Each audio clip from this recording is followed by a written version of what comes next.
Charleston's auction records from the late 1840s contain an anomaly that slave traders refused to discuss publicly. A young woman, registered only as Lot 47, female, approximate age 19, mute, was sold 17 times across 4 years. Each transaction occurred within days of the previous purchase. The pattern was unprecedented. Wealthy planters who'd paid premium prices would return her to market, often at significant financial loss, refusing to explain their urgency to be rid of her. 3 of these men abandoned their plantations entirely within months of the purchase. 2 others died under circumstances their families worked to keep from public record. The auction house finally burned the woman's documentation in 1851, claiming the papers were corrupted by water damage, though Charleston experienced no floods that year. What happened during those nights that made men of wealth and power willing to lose everything rather than keep one silent woman under their roofs? Before we continue with the story of Lot 47, if you're fascinated by the darkest corners of American history, subscribe to our channel and hit that notification bell. And tell us in the comments, what state or city are you listening from? We love knowing where our audience discovers these forgotten mysteries. Now, let's uncover what really happened in those plantation houses along the Ashley River.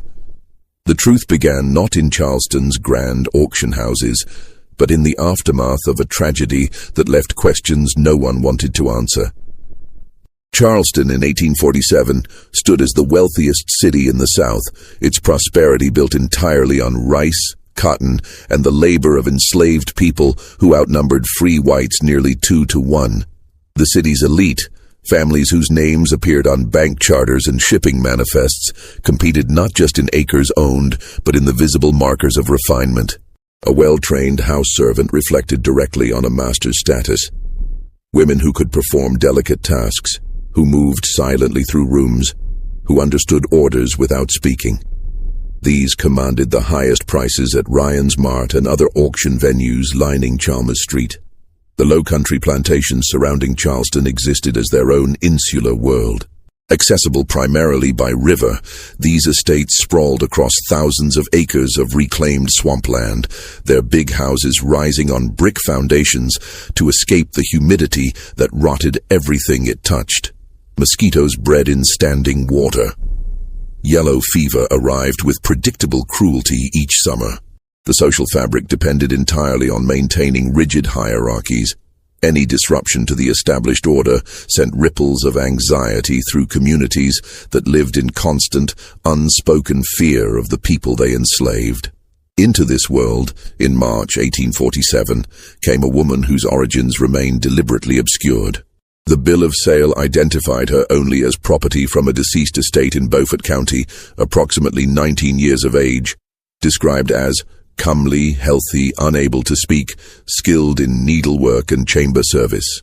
No family name, no history, no explanation for how a young woman trained for house service, education that took years and significant investment, had ended up in an estate sale with such minimal documentation.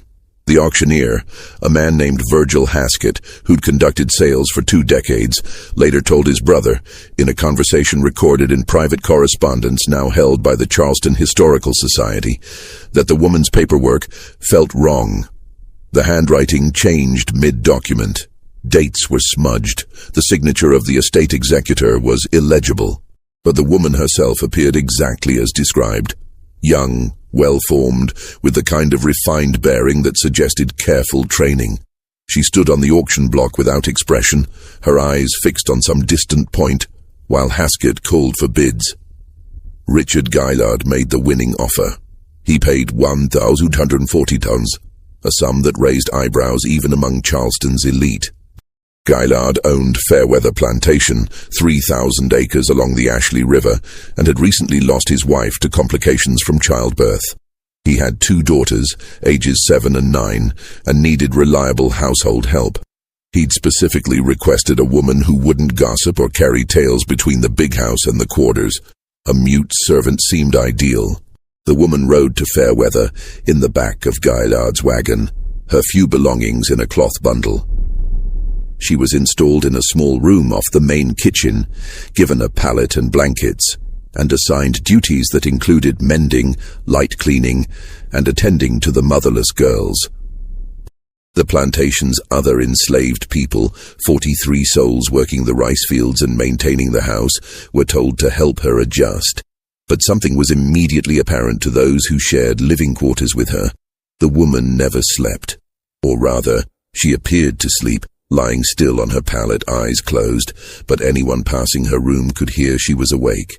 Her breathing never deepened. Her body never relaxed into genuine rest. And occasionally, in the hours after midnight, those with rooms nearby reported hearing a sound like humming. Not words, not quite music, just a low, sustained tone that seemed to vibrate in the chest.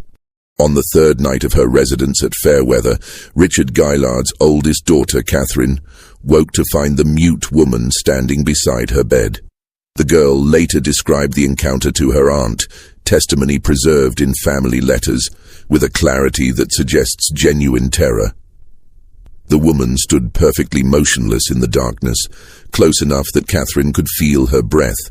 When Catherine screamed, the woman didn't move, didn't startle, simply remained standing there until Gaillard burst into the room with a candle. Gaillard dismissed it as confusion. The woman was new, perhaps she'd mistaken the room, but the next night he woke to find her standing at the foot of his own bed. The house was locked. She had no reason to be in the family quarters.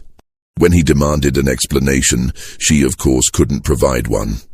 She simply stood there, her eyes reflecting candlelight, until he ordered her back to her room. The following morning, Gaillard rode to Charleston and returned the woman to Ryan's Mart. He refused to discuss the matter publicly, citing only that she was unsuitable for his household needs. He accepted a loss of $300 on the resale rather than keep her another night. The second buyer was a widower named Thomas Porcher, who owned a smaller plantation near Goose Creek. Porcher had a reputation for harsh discipline and believed Gaillard had simply been too soft. He paid $950 and took the woman home with explicit instructions to his overseer. She was to remain in the quarters, perform field work, and not enter the main house under any circumstances. This lasted exactly 4 days. On the 5th morning, Porcher's cook, a woman named Dinah who'd served the family for 20 years, found the master in his study. He was sitting in his chair, awake but unresponsive, his eyes fixed on the window. Dinah later testified to the parish priest that Porcher had the look of a man who'd seen his own death.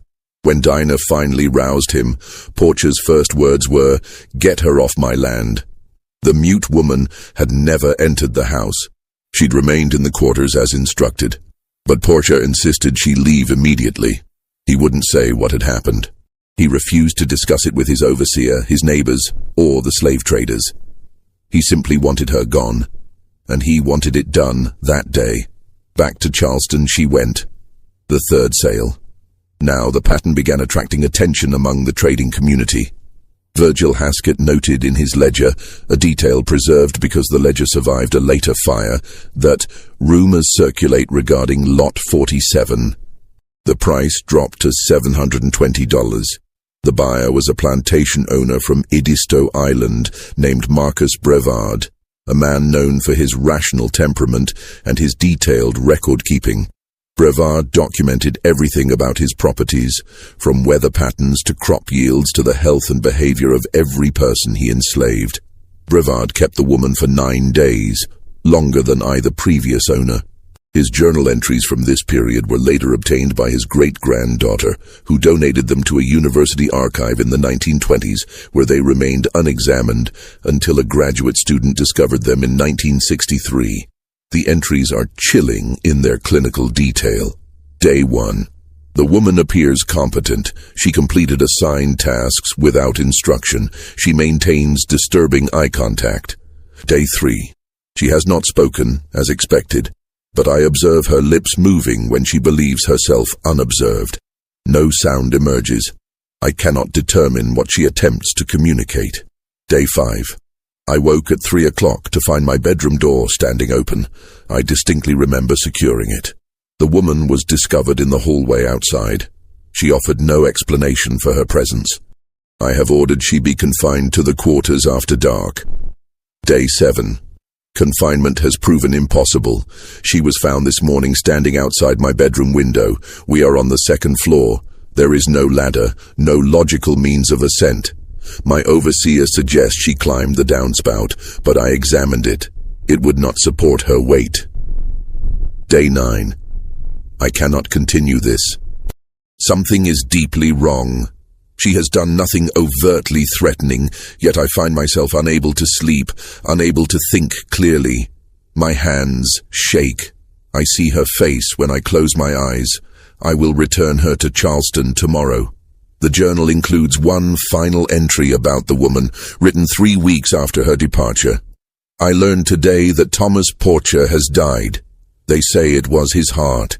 His family found him in his study, in his chair, with an expression that disturbed even the undertaker. I think of the woman constantly. I wonder how many more will buy her before they understand. The slave trading community in Charleston was relatively small, perhaps 24 men who controlled the major auction houses and private sales. Information spread quickly among them. By the time of the fourth sale in late summer 1847, every trader knew about Lot 47. Some refused to handle her sale. Others saw an opportunity. The price continued to drop. $580, then $450, then $330, less than a quarter of Gaillard's original investment. The buyers changed too. No longer wealthy planters with household needs, but speculators looking for bargains, men who thought they could break her behavior through harsher treatment, or desperate owners seeking cheap labor for dangerous work. A lumber mill operator bought her for $330 and put her to work feeding logs. She performed adequately during daylight hours. But on the third night, a fire started in the mill's main building. The operator accused her of starting it, though no evidence supported this. She'd been locked in the workers' quarters all night. Multiple witnesses confirmed it, yet the operator insisted she was somehow responsible. He sold her within the week. A rice plantation owner near Georgetown took her for $280, intending to use her in the fields where her inability to speak wouldn't matter. He kept her for 12 days. His overseer's report, preserved in plantation records, notes that she worked efficiently, but that other enslaved workers refused to sleep near her. They claimed she wasn't right, that she watched people while they slept, that the air felt heavy when she was present. On the 13th day, the plantation owner's son, a boy of 14, went missing. The entire plantation searched for 3 days. They found the boy in the swamp, alive but severely dehydrated, insisting he'd followed the woman who couldn't talk into the marsh because she'd seemed to be calling him somehow. The boy couldn't explain what he meant by calling when she made no sound. He simply knew he had to follow her. The plantation owner returned her to market immediately. 17 sales across 4 years, each buyer paying less than the last, each keeping her for shorter periods. The documentation became increasingly irregular. Some sales weren't properly recorded at all. Names were omitted. Dates were estimated. It was as if the trading community wanted to erase any proof she'd existed. But people remembered. Stories spread beyond the trading houses. In the taverns along East Bay Street, planters shared rumors over whiskey. The woman who made men abandon their homes. The mute woman who drove strong men to fear. Some claimed she was cursed. Others suggested she'd been a witness to terrible crimes and had been struck mute by what she'd seen. A few whispered that she was something else entirely, something that only appeared to be a woman. Haskett, the original auctioneer, became obsessed with understanding what was happening. He began tracking down previous buyers, conducting quiet interviews, piecing together a chronology. His notes, found among his effects after his death in 1856, suggest he believed the woman was somehow aware of men's hidden crimes, that she drove them to confession through her mere presence. He wrote, "Every man who has purchased her has carried secrets, dark ones, the kind that poison a man's sleep. She seems to sense this, to draw it out of them without words." But this theory couldn't explain everything. Some of the buyers appeared to be ordinary men, no worse than the society they lived in, yet they too became desperate to be rid of her. By 1850, the woman had been sold 14 times. She'd lived in more than a dozen plantations across the Lowcountry. She'd been assigned every possible type of work: house service, field labor, laundry, cooking, childcare, mill work. Nothing changed the pattern. Purchase, brief period of apparent normalcy, growing unease, desperate resale. The 15th buyer was different. His name was Nathaniel Harrington, and he owned a medium-sized plantation near Jacksonboro. Harrington had a reputation as a fair master by the standards of the time. He didn't separate families. He allowed enslaved people small garden plots. He rarely used the whip. He was also a meticulous record keeper and an amateur naturalist who corresponded with scholars in Charleston about soil composition, bird migration, and weather patterns. Harrington approached the purchase scientifically. He'd heard all the stories, and he didn't believe in curses or supernatural explanations. He theorized that the woman had some form of mental affliction that manifested in disturbing behavior, perhaps a type of sleepwalking or seizures that occurred at night. He believed that with careful observation and proper documentation, he could identify the problem and either correct it or at least understand it well enough to manage her employment successfully. He paid $180, a price so low it suggested no one else wanted her, and brought her to his plantation in November 1850. He assigned her to work in the household, gave her a private room, and instructed his wife Margaret to treat her kindly, but to observe everything she did. Harrington kept detailed daily journals. These journals survived because his family donated them to a historical society in the 1930s. They provide the most comprehensive account of what it was like to live with the woman. Harrington's journals from the first week are almost boring in their mundane detail. The woman performed household tasks competently. She understood instructions given through gestures. She ate normal portions at mealtimes. She showed no signs of distress or unusual behavior during daylight hours. Margaret Harrington reported that the woman was actually pleasant company in a strange way. Her silence was restful rather than unsettling. But the nighttime entries tell a different story. Night 1. I woke at 2 o'clock to the sound of humming. Very low frequency, almost below the threshold of hearing, like a vibration more than a sound. I traced it to the woman's room. She appeared to be asleep, but the sound was emanating from her. I observed for several minutes. Her lips weren't moving. The sound seemed to come from deeper in her chest. When I touched her shoulder to wake her, the sound stopped instantly. She opened her eyes but showed no surprise at my presence, just looked at me with complete calm. I returned to bed but couldn't sleep. Night 3. Margaret woke me at midnight, terrified. She said someone was in our room.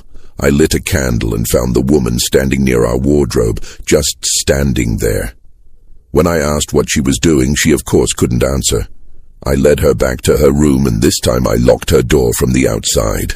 The lock was still secure in the morning, yet I found her in the kitchen before dawn, preparing breakfast as if nothing had happened. Night 5. I cannot explain how she escapes a locked room. I've examined the door, the windows, the floorboards. There is no secret passage, no loose boards, no possible exit except through the door I personally secured. Yet she appears wherever she chooses. Tonight I found her in my study. She was standing in front of my bookshelf, her hand on a specific journal, my private journal from 1843, the year I made certain decisions regarding the sale of a family. I never recorded those decisions anywhere. No one knows about them except the men directly involved, and they're all dead now. How could she know to touch that specific journal? Night 7. I am beginning to understand what the previous owners experienced. It's not that she does anything overtly threatening. She never speaks, never acts violently, never even appears angry. But her presence at night creates a feeling of exposure, as if she can see through walls, through time, through the careful lies we tell ourselves about who we are.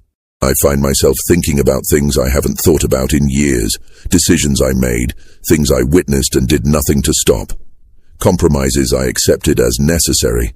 Her silence feels accusatory, though she makes no accusations. Night 10. Margaret begged me to sell her today, not because the woman has done anything to Margaret. She's been nothing but helpful during the day. But Margaret can't sleep. None of us can sleep. The house feels wrong at night, heavy, oppressive. I wake constantly with the certainty that someone is watching me, and when I light a candle, sometimes she's there, sometimes she isn't. The uncertainty is worse than her actual presence. Night 12. I must be rational about this. I'm an educated man. I don't believe in hauntings or curses or any supernatural explanation. Yet I cannot explain what is happening in purely material terms. How does she leave locked rooms? Why does her presence cause such psychological distress? Why does every man who buys her become obsessed with his own past actions? I spoke yesterday with Samuel Thornton, one of the previous owners.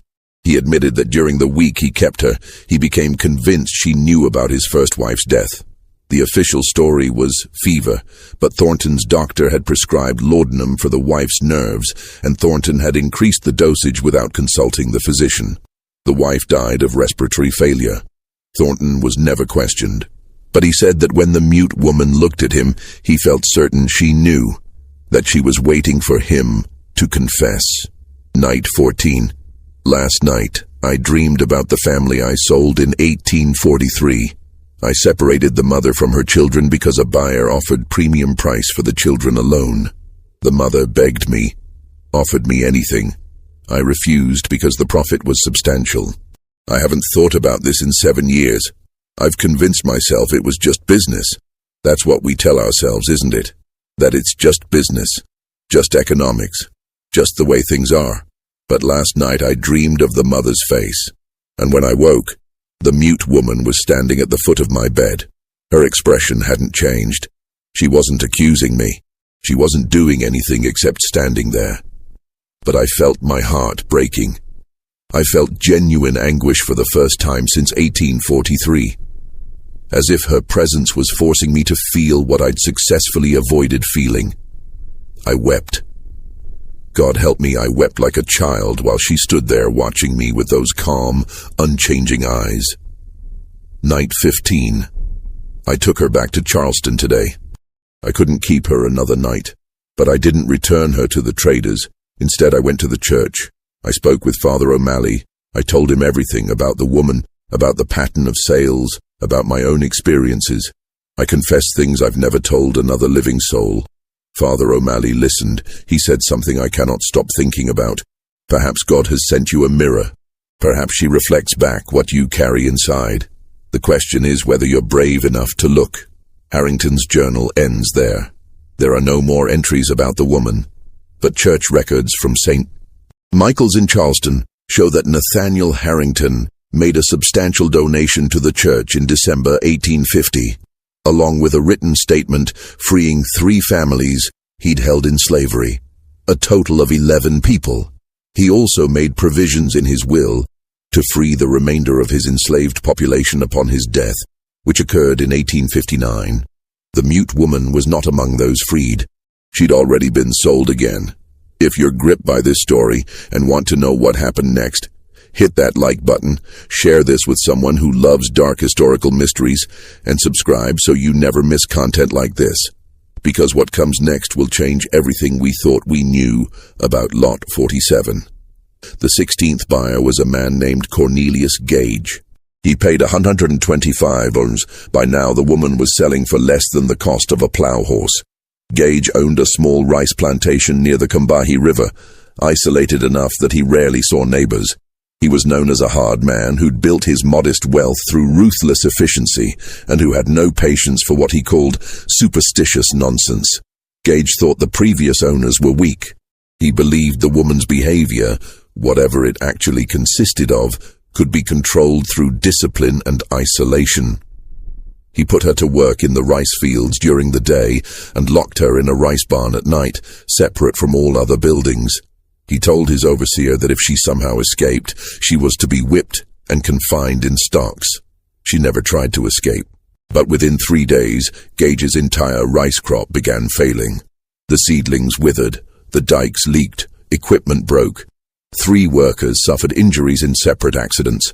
Gage's overseer, a man named Thaddeus Cooper, who'd worked rice plantations for 15 years, told Gage the plantation was cursed and that they needed to get rid of the woman immediately.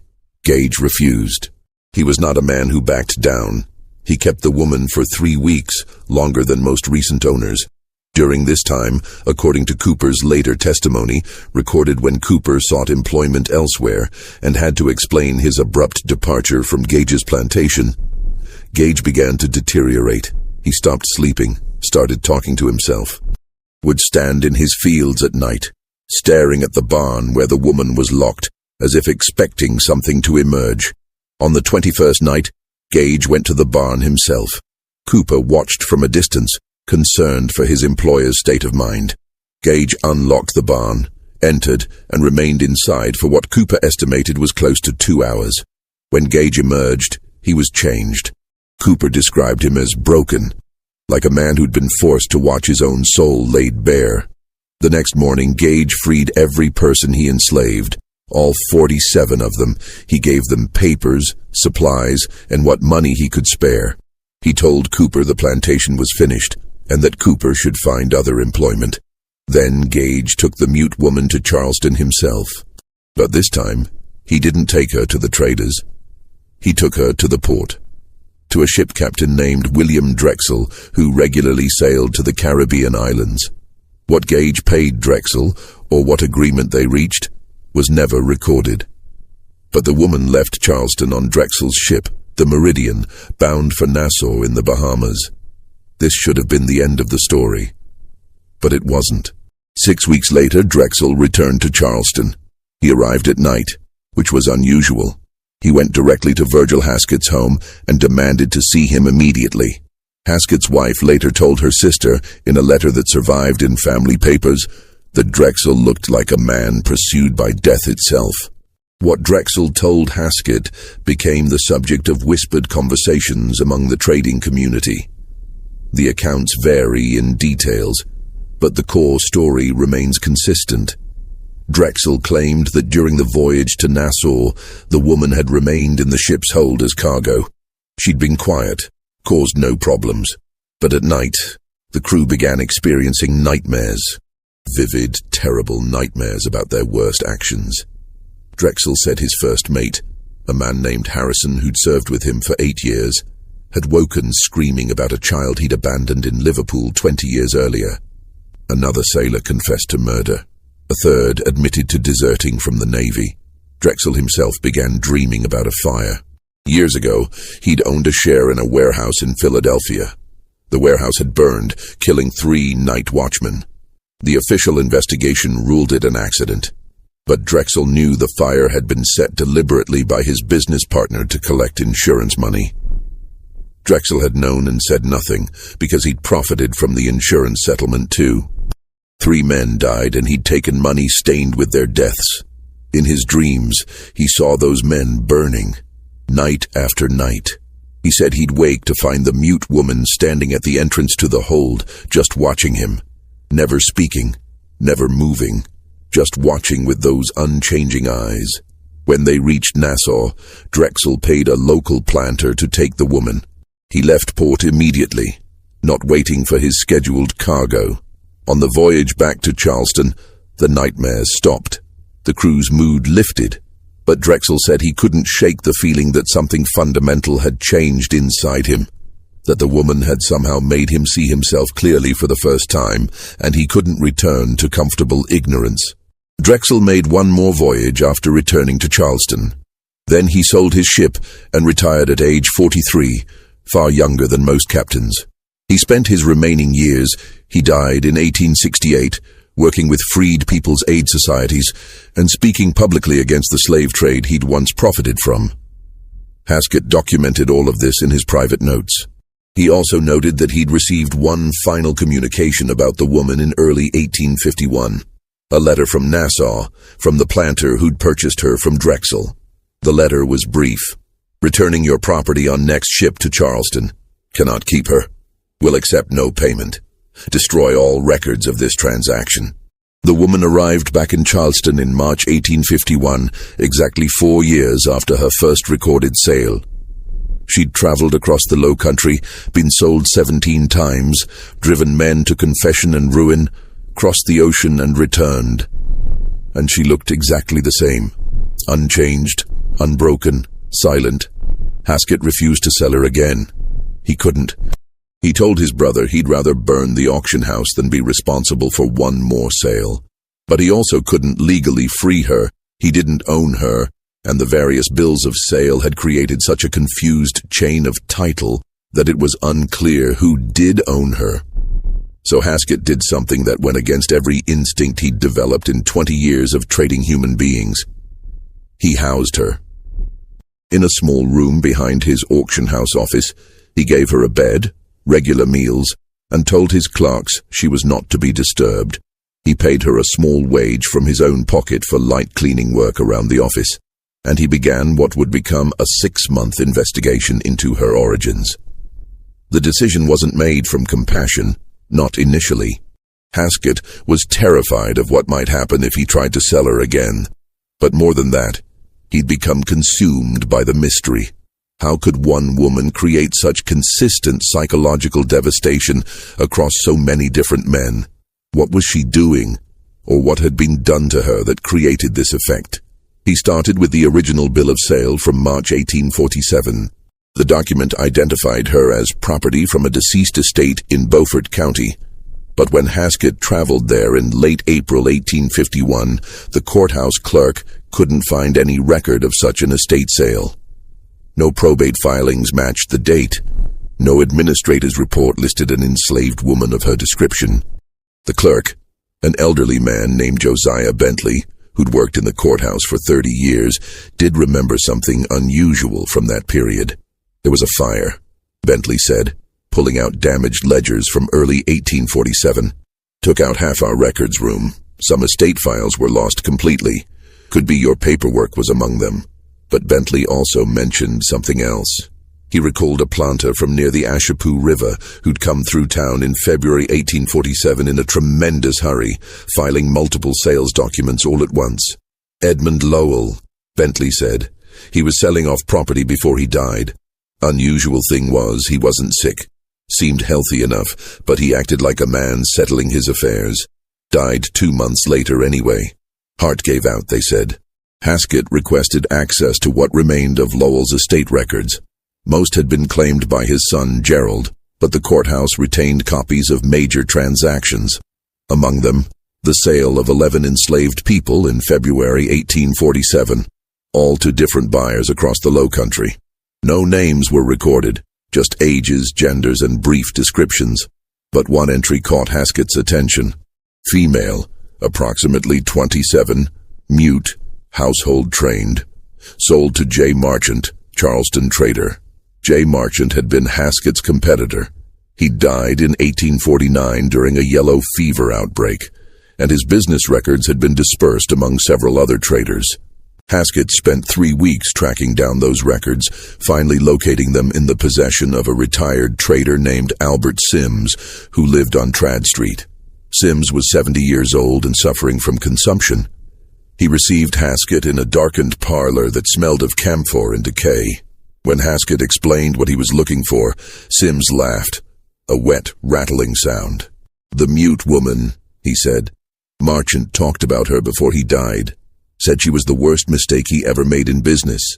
According to Sims, Marchant had purchased the woman from Lowell's estate in February 1847 with the intention of reselling her quickly for profit. She was young, trained, and supposedly docile, exactly the type that brought premium prices. But Marchant couldn't sell her. Every potential buyer who examined her in the holding pens would make an offer, then return hours later to withdraw it. Some wouldn't explain why. Others would invent reasons, claiming she looked sickly or seemed troublesome, or had a defect they'd somehow missed during initial inspection. Marchant kept her for 5 weeks, longer than he'd ever kept any property intended for immediate resale. During that time, according to Sims, Marchant became increasingly agitated. He stopped sleeping properly, started making mistakes in his ledgers, lost 2 major sales because he couldn't concentrate during negotiations. "He told me she never did anything wrong," Sims said. "Never caused trouble, never even looked at him directly. But he said he couldn't stand being in the same building with her. Said she made him think about every person he'd ever sold, every family he'd separated, Every child he'd taken from a mother. He'd been in the business 30 years and never thought twice about it. But with her there, he couldn't stop thinking about it. Finally, in late March 1847, Marchant had sold her to Richard Gaillard, the first documented sale in the pattern Haskett knew so well. Marchant died 2 years later, but Sims claimed that right before his death, delirious with fever, Marchant had insisted the mute woman was still in his house. He kept saying he could hear her, Sims recalled. Said she was standing in the hallway watching him, even though she'd been gone for 2 years by then. This conversation gave Haskett the final piece he needed to trace the woman's origins back to Edmund Lowell. But it also raised new questions. If Lowell had owned her before February 1847, why had he suddenly been so desperate to sell her? What had happened to trigger the estate sale? Haskett traveled to the Ashepoo River region in early June 1851. The Lowell plantation was still operating, now under the control of Edmund's son, Gerald. The younger Lowell was 34 years old, a thin man with nervous habits who seemed perpetually uncomfortable in his own skin. When Haskett arrived at the plantation house and explained the purpose of his visit, Gerald initially refused to discuss anything about his father's property. "That business is closed," Gerald said. "The woman was sold legally. Whatever happened after that is none of our concern." But Haskett persisted. He spent 3 days in the area, speaking with neighboring planters, with shopkeepers in the nearest town, with anyone who might remember Edmund Lowell in early 1847. Gradually, a picture emerged of a man who'd undergone a dramatic transformation in the months before his death. A neighboring planter named Cyrus Middleton told Haskett that Edmund had come to his house in January 1847, visibly shaken, and had asked to borrow Middleton's Bible. "I'd known Edmund 20 years, Middleton said. "Never known him to be a religious man. But that night he sat in my parlor for 3 hours, reading scripture and weeping. Wouldn't tell me what was wrong. Just kept saying he'd done terrible things and needed to find a way to make peace with God." A merchant in the town of Jacksonboro recalled Edmund Lowell coming into his store in late January 1847 and asking detailed questions about the Underground Railroad. He wanted to know if it was real, if people actually escaped north successfully, the merchant said. "Strange questions for a man of his position. I told him I didn't know anything about such matters, which was true enough. But I remember thinking he looked haunted, like a man who'd seen something that broke him." Armed with these accounts, Haskett returned to Gerald Lowell's plantation. This time he brought a different approach. He told Gerald that he wasn't trying to cause trouble for the family, but that he needed to understand what had happened because the woman was still causing problems for every man who encountered her. "She's in my custody now," Haskett said. "And if I'm going to help her, or protect others from her effect, I need to know the truth." Something in Haskett's words, or perhaps his evident sincerity, broke through Gerald's resistance. The younger Lowell invited Haskett into his study, poured them both whiskey, and began to speak. "My father wasn't a kind man," Gerald said, "but he wasn't unusually cruel by the standards of our world. He ran his plantation efficiently. He believed in discipline but not in excessive violence. He saw the people he enslaved as property. Nothing more, nothing less. That was simply how things were. Edmund Lowell had owned Rachel, though Gerald didn't know if that was her real name, since 1842. He'd purchased her from a trader in Savannah, attracted by her training and her inability to speak. A mute house servant was valuable precisely because she couldn't gossip, couldn't carry tales between the quarters and the big house, couldn't create the kind of drama that speaking servants sometimes caused. For 3 years, Rachel had worked in the household without incident. She was an excellent worker, meticulous, efficient, unobtrusive. But in 1845, Edmund Lowell had expanded his operation in a direction that many planters pursued, but few discussed openly. He began systematically breeding enslaved people for sale. He kept records, Gerald said, his voice dropping to barely above a whisper. Like livestock breeding records, he selected women based on physical characteristics, on health, on perceived intelligence. He chose men to father children based on similar criteria. The goal was to produce children who would bring the highest prices at market. Rachel had been among the women selected for this program. She'd borne her first child in late 1845. The child, a girl, was taken from her at 6 months old and sold to a planter in Georgia. Rachel had reportedly shown no emotion during the sale, though the woman who'd assisted with the birth later told Gerald that Rachel had hummed that same low, vibrating tone continuously for 3 days after the child was taken. The second child, a boy, was born in early 1847. He was taken at 4 months old and sold to a buyer whose name Gerald claimed not to remember, though Haskett suspected the younger Lowell simply didn't want to reveal it. Again, Rachel showed no outward emotion, but the humming returned, lasting nearly a week this time. The third pregnancy had complications. Rachel went into labor early, in late January 1847. The child, another boy, lived for only 6 hours. Edmund Lowell, according to Gerald, became convinced that Rachel had somehow killed the child deliberately. He thought she'd willed it to die, Gerald said, rather than let him take another baby from her. Whether this belief had any basis in reality was impossible to determine. Infant mortality was common, especially among enslaved women who received inadequate nutrition and medical care during pregnancy. But Edmund Lowell was furious. He ordered Rachel whipped, 10 lashes a day for 7 days, punishment that Gerald described as excessive even by the standards of the time. On the 7th day, while receiving the final lashes, Rachel had done something that changed everything. Gerald's voice shook as he described it. "I was there," he said. "I watched it happen. She'd taken 69 lashes without making a sound. Not a cry, not a whimper, nothing. My father stood watching, and I think he was beginning to feel uncomfortable, as if he'd gone too far but didn't know how to stop without appearing weak. On the 70th lash, she turned her head and looked at him, just looked at him. And then she opened her mouth and made that sound. Not a scream, not words, just this low tone that seemed to come from somewhere deep inside her chest. It vibrated in your bones. It made your teeth ache.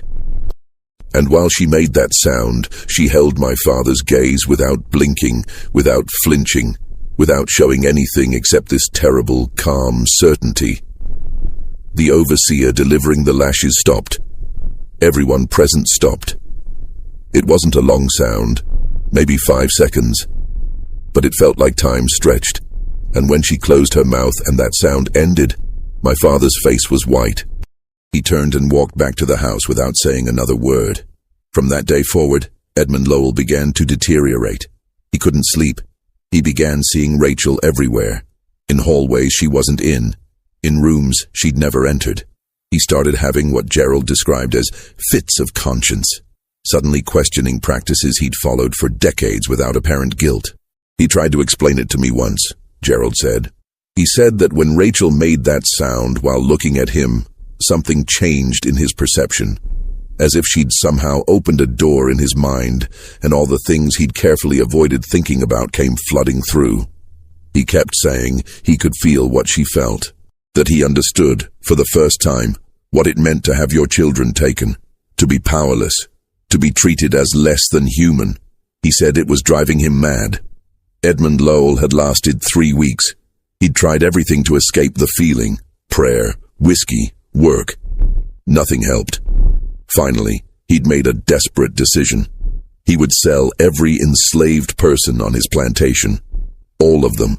Get rid of all the evidence of what he'd done, remove all the reminders of his crimes. He'd started with Rachel. She went first, with falsified paperwork showing she'd come from a Beaufort estate sale, documentation meant to obscure her connection to the Lowell family. Edmund had paid J. Marchant to take her, essentially bribing the trader to remove her from his sight. But selling Rachel hadn't helped. If anything, Edmund's condition worsened. He proceeded to sell 10 more people from his plantation, scattering them across the low country before his family could stop him. Then, in late March 1847, his heart had given out. The doctor said it was natural. Edmund was 53, overweight, under significant stress. But Gerald Lowell believed differently. "My father died of horror," Gerald said flatly. Horror at what he'd done. Horror at being forced to truly see it, to feel it, for the first time in his life. That woman, Rachel, she didn't kill him with any curse or poison. She killed him by making him human again, by forcing him to recognize the humanity of the people he'd treated as animals. Gerald paused, refilling his whiskey glass with shaking hands. "I wanted her gone after he died, because I was terrified the same thing would happen to me. I'd witnessed everything my father did. I'd helped with the breeding program. I'd recorded sales. I'd calculated profits.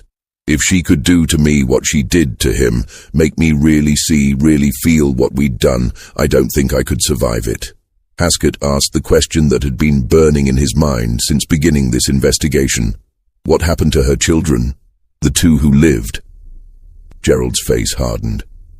"They were sold before any of this happened. Both of them. I have no record of where they went. Different buyers, different states probably. They'd be, 6 and 4 years old now, 5 and 3 when they were sold. She'll never find them. Even if she searched for the rest of her life, she'd never find them. The paper trail was deliberately obscured, as it usually was with such sales. They're gone." As Haskett absorbed this information, he felt something shift inside himself. For 20 years, he'd facilitated these separations. He'd sold children away from parents, split families, separated husbands from wives. He'd done it efficiently, professionally, without allowing himself to think too deeply about the human cost. But sitting in Gerald Lowell's study, hearing the cold calculation in the man's voice, "She'll never find them," Haskett suddenly understood what Edmund Lowell had experienced. The full weight of his own actions crashed over him like a wave. Every mother who'd begged him to keep her family together, every child torn screaming from a parent's arms, every person who'd looked at him with desperate hope that he might show mercy, only to find none. He'd dismissed all of it as sentimentality, as attachment that property shouldn't feel. But they weren't property. They'd never been property. They were human beings who loved and suffered and grieved, and he'd spent 2 decades inflicting unbearable trauma on them for profit. Haskett left the Lowell plantation that evening, feeling as though he'd aged 20 years in a single day. He returned to Charleston and went directly to his auction house. Rachel was in her small room, mending clothes by candlelight. When he entered, she looked up at him with those same calm, unchanging eyes. He told her everything he'd learned. About Edmund Lowell, about the breeding program, about her children. He didn't know if she understood. She gave no sign either way. But he felt compelled to speak, to bear witness to what had been done to her. When he finished, she set down her mending and looked at him for a long moment. Then she did something she'd never done in his presence before. She reached out and touched his hand. Just briefly, just for a moment. Her hand was rough from work, scarred from old injuries, but the touch was gentle, almost forgiving. Haskett broke down and wept. In the weeks that followed, Haskett made a series of decisions that would have shocked anyone who'd known him in his trading days. He couldn't legally free Rachel. The tangled chain of title made that impossible without risking court intervention that might result in her being seized and resold. But he could make her effectively unsellable, and he could try to help her find what she was looking for. He hired a clerk, a young man named Samuel Parrish, who'd recently come to Charleston from Philadelphia and had abolitionist sympathies, to search through sales records from 1845 and 1847. Parrish spent 3 months combing through ledgers, bills of sale, estate records, and auction house documentation, trying to trace the sales of 2 children who matched the ages and descriptions Gerald Lowell had provided. It was nearly impossible work. Children that young were rarely recorded with much detail. Ages were approximate. Physical descriptions were minimal. Names changed or were omitted entirely. But Parrish was determined, and Haskett paid him well for his efforts. They found 17 possible matches, 11 boys who might have been Rachel's second child, 6 girls who could have been the first. The children had been sold across Georgia, Alabama, and Mississippi. Some had been resold multiple times since. 3 had died. Parish found death records in estate inventories. The others' fates were unknown. Haskett presented this information to Rachel in September 1851. He'd compiled it into a document that listed names, locations, and current owners when that information could be determined. He watched as she read through it slowly, her finger tracing each line. When she finished, she looked up at him, and for the first time since he'd known her, he saw something in her expression that might have been hope. She wrote a question on a slate he'd provided. "Can you help?" Haskett knew what she was asking. Could he help her find them? Could he help her, a freed woman with forged papers and no legal right to travel unaccompanied through slave states, reach her children and perhaps arrange their freedom? The honest answer was no. It was impossible. Even attempting it would be dangerous for her and potentially illegal for him. The children's current owners had legal title. Rachel had no parental rights. She'd never had them, not under the law. And a black woman traveling alone through the Deep South, asking questions about enslaved children, would attract exactly the kind of attention that could get her killed or re-enslaved. But Haskett looked at this woman who'd survived horrors he couldn't fully imagine, who'd been brutalized and broken and somehow transformed into something that made brutal men confront their own cruelty, and he couldn't refuse her. "I'll try," he said. "I can't promise anything, but I'll try." This decision, more than any other, marked Haskett's complete transformation from slave trader to something else entirely. Over the next 4 months, he used his network of contacts across the South, traders he'd worked with, planters he'd sold to, clerks and auctioneers and estate managers, to gather more information about the 17 children Parish had identified. He presented himself as conducting business, researching potential property for investment, never revealing his true purpose. By January 1852, he'd narrowed the list to 5 strong possibilities. 2 boys and 3 girls who matched the ages, physical descriptions, and sale dates they were searching for. But confirming which, if any, were actually Rachel's children would require something Haskett couldn't provide. Direct contact, personal recognition, some form of confirmation that only Rachel herself could give. The solution came from an unexpected source, the Underground Railroad. Samuel Parish, the clerk Haskett had hired, had connections to Charleston's small but active network of people who helped enslaved individuals escape to freedom. Parish suggested that this network might be able to help Rachel travel north, while also making contact with people who could investigate the children's whereabouts more safely than a black woman traveling alone. It was risky. If Rachel were caught, she'd be re-enslaved. If Haskett's involvement were discovered, he'd face criminal charges and social ruin. But both of them had reached a point where those risks seemed acceptable compared to doing nothing. In February 1852, 11 months after Rachel had first come into his custody, Haskett helped arrange her departure from Charleston. She left on a moonless night, guided by conductors who would take her north through a series of safe houses and hidden routes. Haskett gave her money, more money than he probably should have given his financial situation, and the document Parish had compiled, now updated with the most recent information about the 5 children who might be hers. Before she left, Rachel did something that surprised everyone present. She wrote a brief message on her slate and showed it to Haskett. It said simply, "Thank you for remembering you are human."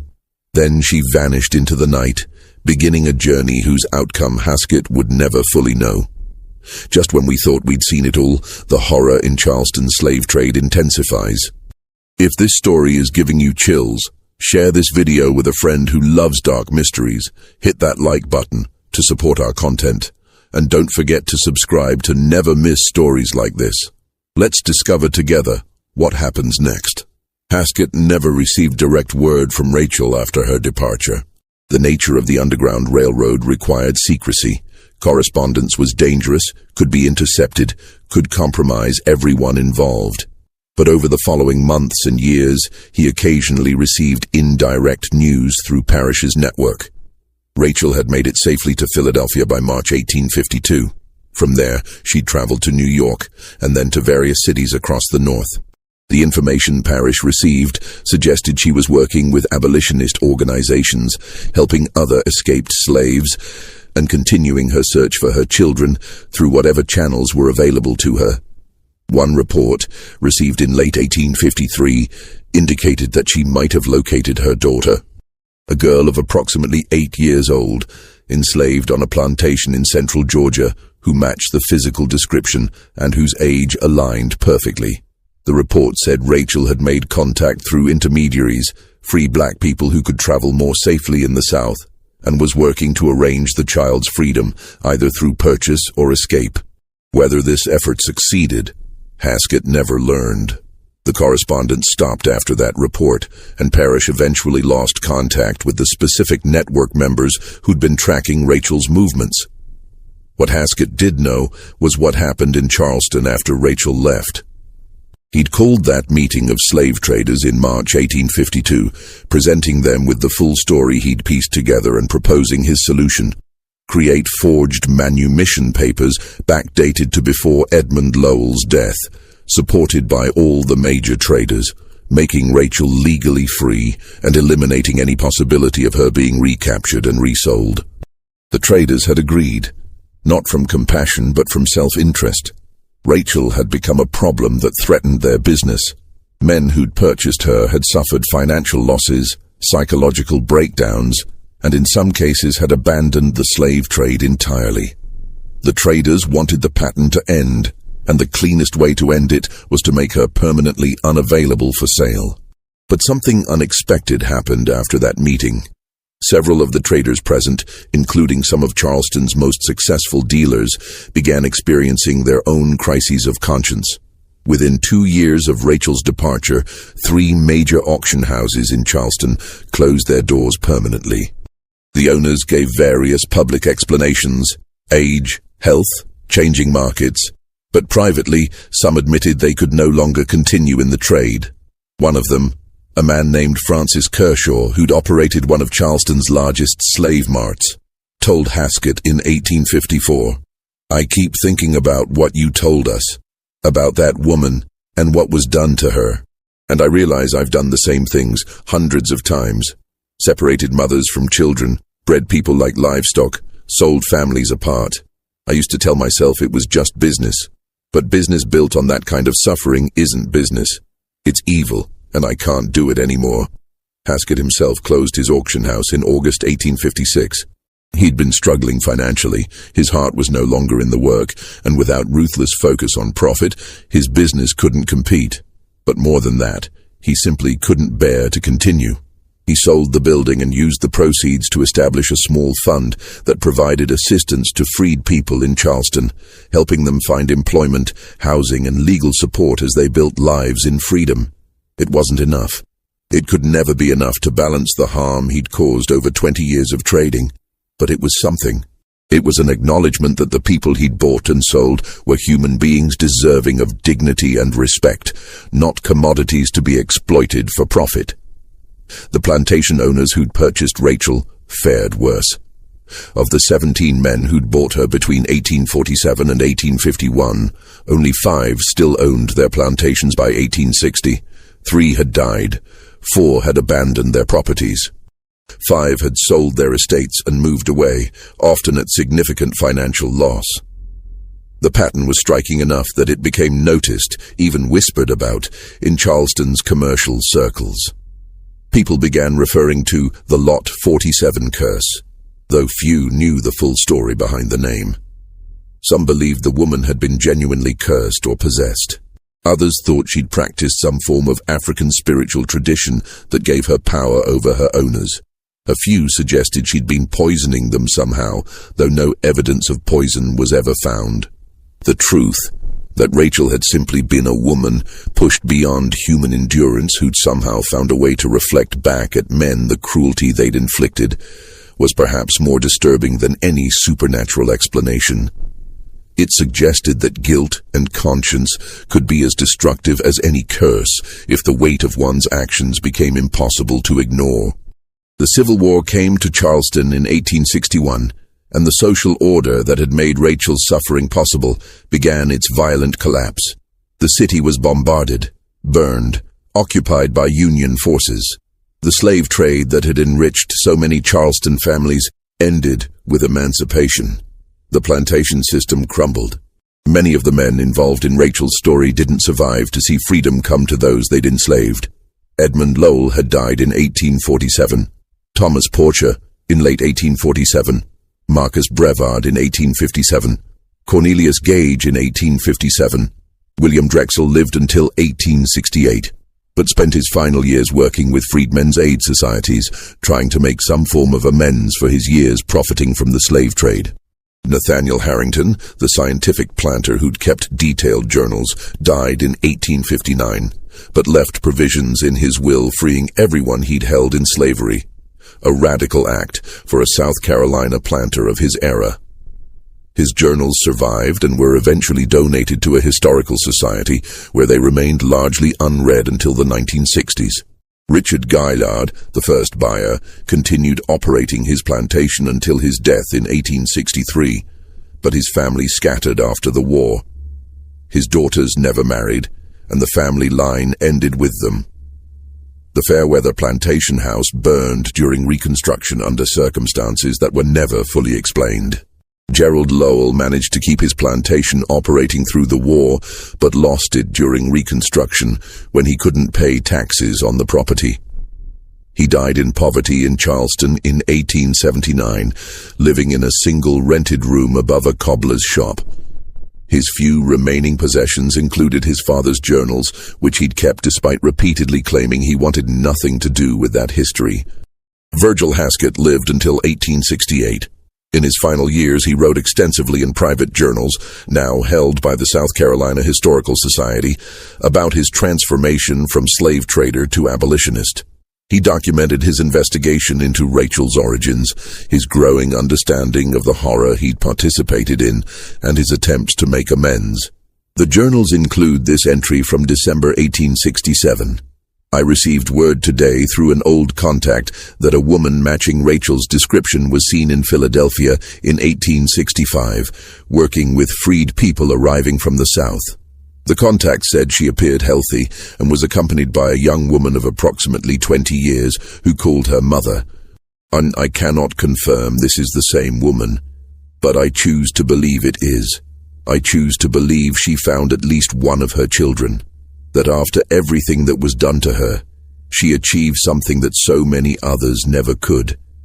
It gives me small comfort in my final months to think that perhaps, despite all the cruelty of this world, some measure of justice occasionally prevails. Whether this sighting was actually Rachel or simply someone similar, whether she truly found her daughter, or whether Haskett simply wanted to believe she had, these questions remain unanswered.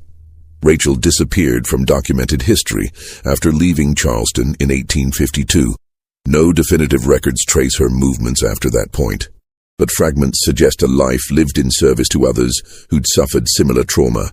Abolitionists working in the decade before the Civil War occasionally mentioned a mute woman who helped coordinate escapes and assisted newly freed people in building new lives. Frederick Douglass's papers include a brief reference to a woman who couldn't speak, but whose presence at abolitionist meetings seemed to steal the resolve of everyone present. A Philadelphia Quaker's diary from 1858 describes a silent woman of remarkable bearing who worked tirelessly with escaped slaves, seeming to understand their trauma in ways others couldn't. These references might all be Rachel, or they might be other women, other survivors of slavery's brutality, who'd found their own ways to resist and rebuild.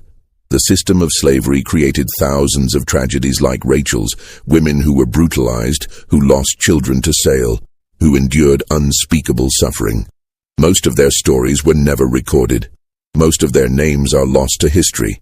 Rachel's story survives only because her effect on the men who tried to own her was dramatic enough to generate documentation. Journals, letters, business records, whispered conversations that were later written down.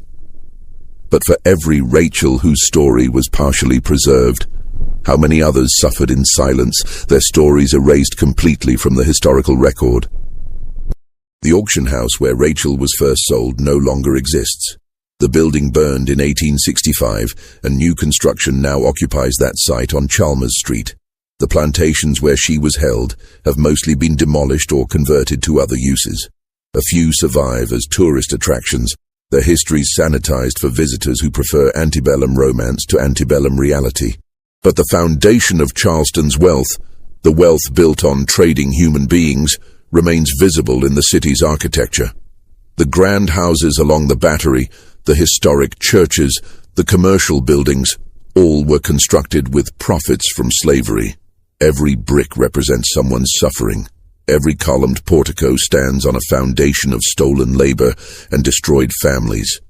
The city has begun, slowly and incompletely, to acknowledge this history. Historic markers now mention the slave trade. Museum exhibits discuss plantation life from the perspective of enslaved people. Tour guides sometimes talk about the auction houses that once lined Chalmers Street. But the full horror of what happened, the systematic breeding programs, the deliberate separation of families, the calculated cruelty of the system, is still often glossed over or presented in sanitized terms.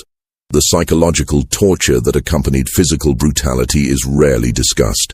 The fact that people like Rachel were created by this system, people so damaged by their treatment that their mere presence could devastate the men who'd harmed them, is almost never mentioned. Perhaps because acknowledging that truth requires acknowledging something uncomfortable about human nature, that we're capable of inflicting terrible suffering when systems and laws tell us it's acceptable. That ordinary people, not monsters, but merchants and planters and respectable citizens, participated in and profited from systematic brutality, and that the weight of that guilt, when finally acknowledged, can be crushing.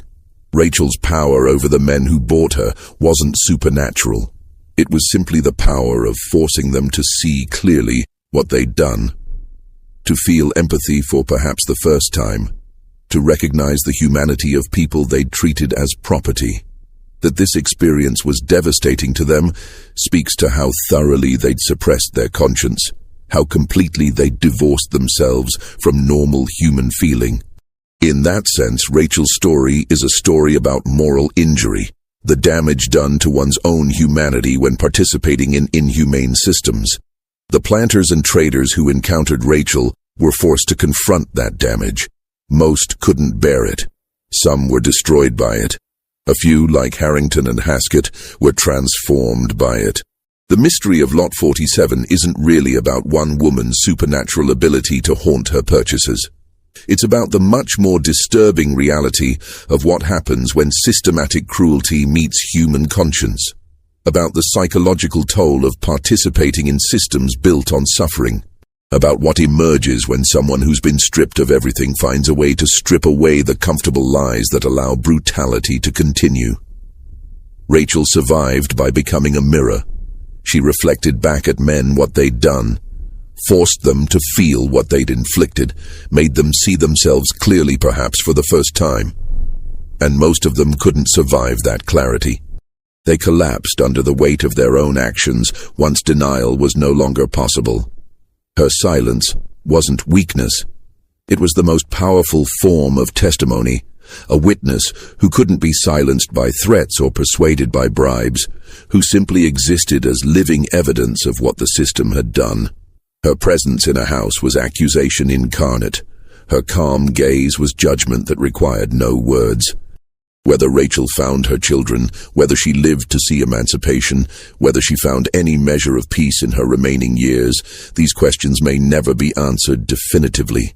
But her impact on the men who tried to own her, and through them on Charleston's slave trading community, suggests that even within systems designed to crush human dignity, individuals can find ways to resist.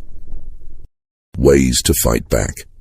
Ways to make those who inflict suffering face the reality of what they've done. The broader lesson extends beyond one woman's story. Every social system built on systematic oppression creates its own Rachels. People who survive not by submission but by transformation, who find power in unexpected places, who refuse to let their oppressors escape the weight of conscience. Sometimes that resistance is open and visible, sometimes it's quiet and internal. But it's always there, always present, always creating cracks in the foundation of cruelty. Charleston tried to erase Rachel from history. They burned records. They destroyed documentation. They refused to speak her name, but fragments remain. Stories persist. The truth has a way of surviving even determined attempts at suppression. And perhaps that's the final lesson of Lot 47, that truth endures, that suffering witnessed cannot be completely erased, that people who were treated as property were actually human beings with dignity, agency, and power that manifested in ways their oppressors never anticipated and couldn't control. Rachel's story deserves to be remembered, not as ghost story or supernatural tale, but as history, as testimony to what humans endure, what they survive, and what they become when pushed beyond the limits of what should be survivable. As evidence that systems of oppression never fully control the people they oppress. And as reminder that conscience, once awakened, can be more destructive than any weapon. What do you think of Rachel's story? Do you believe one person could have such a profound psychological impact on so many people? Do you think she found what she was searching for? Leave your thoughts in the comments below. If this story moved you, subscribe to our channel and hit that notification bell so you never miss our deep dives into America's darkest historical corners. Share this video with someone who appreciates stories that challenge us to confront uncomfortable truths. And remember, the histories we choose to forget often contain the lessons we most desperately need to learn.